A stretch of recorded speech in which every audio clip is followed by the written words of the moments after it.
Cauți produse sănătoase și sigure pentru câinele tău?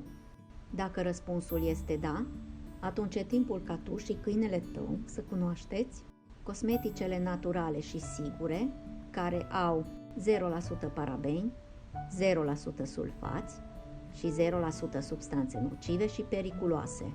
Produsele Medamegi sunt create pentru a-i proteja pe prietenii noștri blănoși de substanțele toxice, agresive și cancerigene, cu efect de curățare profundă, îngrijire și regenerare, datorită ingredientelor naturale. Din această cauză, toate substanțele active, parfumurile și coloranții din produsele noastre sunt pe bază de extracte vegetale, uleiuri esențiale și derivați naturali. Sulfați, parabeni, parfumuri artificiale și ingrediente agresive, poate că aceste cuvinte nu înseamnă nimic pentru tine.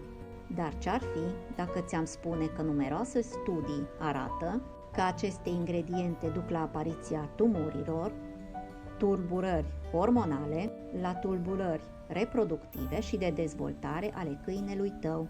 Aceste ingrediente sunt cele care duc la uscarea pielii, reacții alergice și iritații, probleme cu care se confruntă milioane de proprietari și animalele lor de companie. Din acest motiv, produsele Medamegi conțin 0% parabeni, 0% sulfați, 0% coloranți artificiali, parfumuri și alte substanțe dăunătoare.